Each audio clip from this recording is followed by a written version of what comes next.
Wala nang talagang tubig dito sa amin guys, so makikita niyo tuyo na yung mga kanal. Ang kagandahan lang dito ay minsan umuulan ng konti-konti. Yan mga 2 days ganyan umulan, so hindi naman kalakasan, so okay na yan kasi kailangan talaga ng tubig pa pag ganito yung palay, yung lumalabas pa lang. So kung kaya lang, hindi talaga tayo ma-short ng tubig pag ganito pa yung palay. So titignan natin dito sa uh, boundary kabila. Yan. Papasok tayo. So yan ang makikita natin, magkaiba ito sa katabi ko. Ito yung 342 ata ito. So yun sa akin talaga parang ibang palay ito. So obserbahan lang natin by next week kung okay rin ba itong bunga niya. So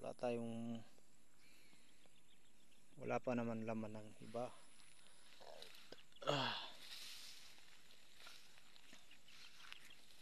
So yan guys, no?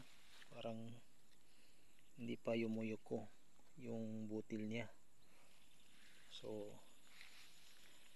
tignan pa natin baka sa Monday mag-apply naman ako ng wild kid, kasi problema dito maraming dangaw sabi nila.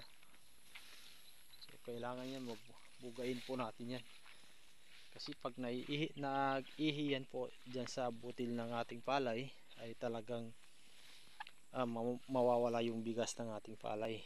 So mag-harvest ka, puro upa na lang tawag yan, so lugi ka pa rin dyan. So yun lang ang mga diskarte dito, nag-a-apply ng wild kid. Marami rin iba at ibang mga klase na medicine, pero yung iba naman malaki talaga yung presyo niya, so hindi natin yun afford. So ayan guys,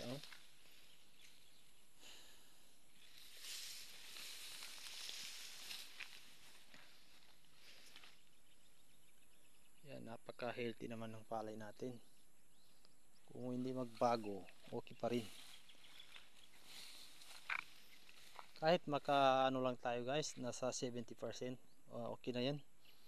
Hindi na tayo lugi dyan as a farmer, kaysa naman wala tayong aanihin, sayang lang yung ginasto, so nagkakautang pa tayo.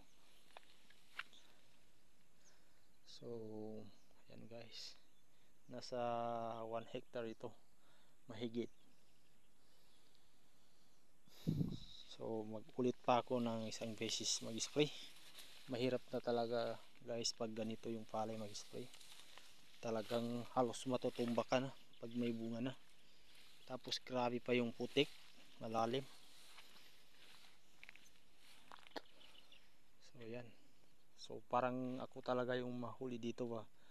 Kaya yun sa katabi ko guys, hinog na. So baka mga Monday yan, mag-harvest na yan. So yan ang aabangan natin. Pag nag-harvest yan, apply naman tayo na for insecticide, kasi sure na lilipat yung mga insekto dyan. Dito yan mapupunta sa palay ko. So kahit yun lang ang aabangan natin, kasi kung mag-spray ako bukas tapos malapit naman mag-harvest yan, so alanganin na. So ganyan talaga guys ang pag-farming, kailangan talaga tiyaga lang at masipag ka sa mga trabaho. Dahil kung pababayaan mo, may aanin ka rin pero hindi mo makukuha yung expected na production na gusto mo. So yan guys, ito lang yung video natin. Ang status ng aking palay, ito po ay 64 sabi nila. Ngayon ko lang ito natanim na palay. So tignan natin kung ilan ang makuha nito by harvest. Pero talagang dito sa amin, ang kompetensya na palay dito is 342. Yan talaga ang dumadala ng production na malaki. Kahit saan mo itatanong, 342. Yan. Wala pang humihigit dyan sa triple 2. Kumukuha talaga yan ng maraming production. So salamat sa panonood guys. Thank you for watching and God bless.